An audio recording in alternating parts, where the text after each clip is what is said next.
Have you ever wondered why some of the biggest radio stations, podcasters, voiceover artists, and even musicians have been using the exact same microphone for decades?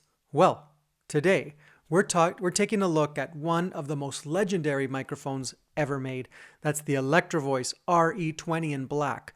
Now, before we get started, a huge thank you to Electro-Voice for sending this amazing piece of gear out for review. And as always, guys, the opinions will always be my own.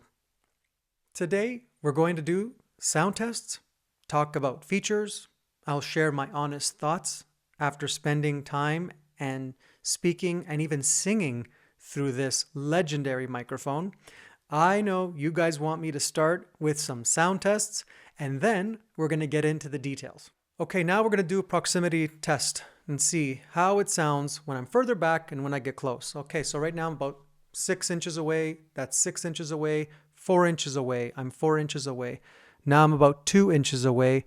Now I'm pretty much on the microphone.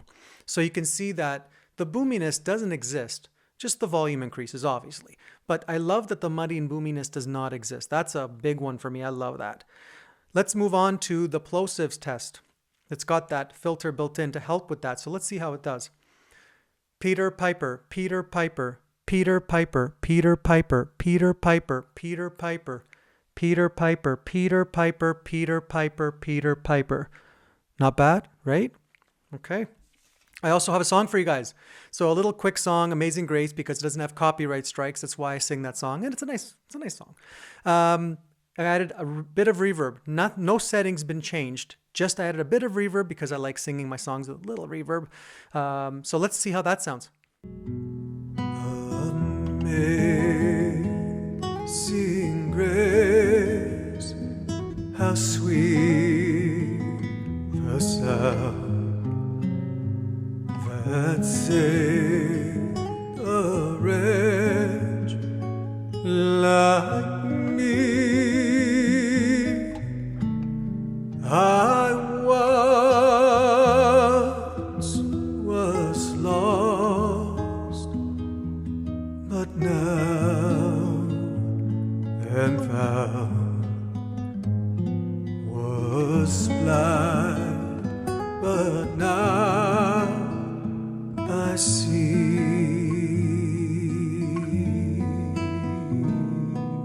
This microphone first hit the market back in 1968. That's right, over 50 years ago. And somehow it's still one of the most respected microphones in broadcasting today. The black version you see here was introduced back in November 2020, giving this classic design a sleek, modern look. But here's the real question. Does a microphone designed in the 1960s still deserve a place in today's world of broadcasting, content creation, live streaming, recording, and live performances? Let's talk about what makes the RE20 so special. The first thing you notice when you take it out of the box is just how premium this thing feels. It's built like a tank, solid metal, beautifully finished, and weighs in around 3 pounds. Yep, if somebody accidentally dropped this microphone on their foot, well, let's just say they'd probably be more worried about their foot than the microphone. Yep. The RE20 is acoustically, electronically, and mechanically identical to the classic silver version that's on the market. The only real difference is the finish. Under the hood, you're getting the exact same legendary sound that's made this microphone a staple in radio stations, recording studios, podcast setups, and live venues all around the world. One of the biggest reasons for its popularity is the Electro-Voice's variable D technology. Now that may sound like marketing jargon, but honestly it's one of the coolest features of this microphone. Most microphones, as we all know, experience something called proximity effect. Well, that's when the bass frequencies increase dramatically as you move closer to the microphone. Sometimes it can sound warm and rich, but sometimes it can sound overly boomy and muddy. What impressed me the most about the RE20 is how controlled that effect is. Whether it was speaking from 5 inches away or right up against the microphone, I didn't notice any annoying boominess. Instead, the sound stayed smooth, balanced, and natural. That's incredibly useful for podcasters, broadcasters, like we said, live streamers, and singers who naturally move around while performing. Another feature worth mentioning is the mid-bass tone shaping switch that's located on the side of the microphone. When this switch is engaged, it gently reduces some of the low frequency buildup and helps tighten up the sound. Think of it as a quick way to clean up excessive bass energy, especially if you're working in a room that's a little boomy to begin with, or if you're trying to improve speech clarity. No, it's not a dramatic change, but it's definitely useful and gives you another tool to refine and tune your sound before it even reaches your mixing board or interface. Looking at the specifications for the RE20 features a cardioid pattern pickup, meaning it focuses primarily on what's in front of the microphone, while at the same time helping reject unwanted sounds from the sides and the rear. It's a dynamic microphone with a frequency response of 45 Hz to 18 kHz, providing plenty of low-end warmth while still capturing that detail and clarity in the vocal range.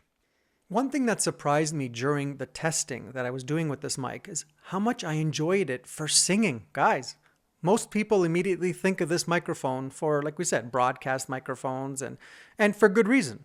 Radio stations have relied on this for decades, but after spending some time and singing along to backing tracks in my studio, I found the sound incredibly smooth and polished. My vocals felt natural, controlled, and easy to mix.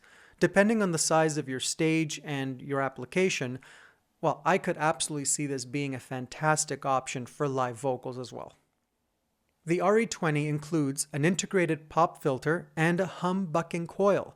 The pop filter helps reduce the plosive sounds from words that contain, those hard P's and B's sounds, while the humbucking coil helps minimize unwanted electrical interference and line hum. These may not be flashy features, but they contribute to the microphone's clean and professional sound.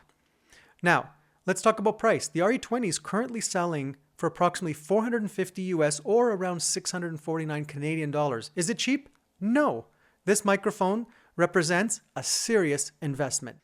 But after spending time with it, I can honestly understand why it has maintained such a loyal following for the decades it's been on the market. Exceptional sound quality, smooth, natural, variable D technology, it just works. And perhaps the most important, it just simply makes different voices, great. I'm clearly not the only one who thinks this, guys. Online reviews are overwhelmingly positive. On Amazon, for example, the RE20 carries over 200 views with an average rating about 4.7 out of 5. On Sweetwater, for example, across various listings, it maintains an impressive average rating of 4.9 out of 5. Well over 100 views there too. So what's my final verdict on the Electro-Voice RE20 in black? One of those rare products that actually lives up to the reputation. Sometimes legendary gear gets overhyped over time. In this case, I think the reputation is fully deserved. Whether you're a podcaster, broadcast, content creator, voiceover artist, musician, vocalist, the RE delivers smooth, professional sound that has stood the test of time, legit, for over a half a century. And if you're looking for a microphone that'll probably you'll still be using years from now, well, this one deserves a very serious look.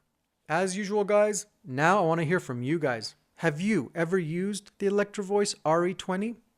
Are you currently using one? Or after hearing today's sound tests and review, are you curious to try one for yourself? And what would you use it for? Let me know in the comments below. I read every single comment.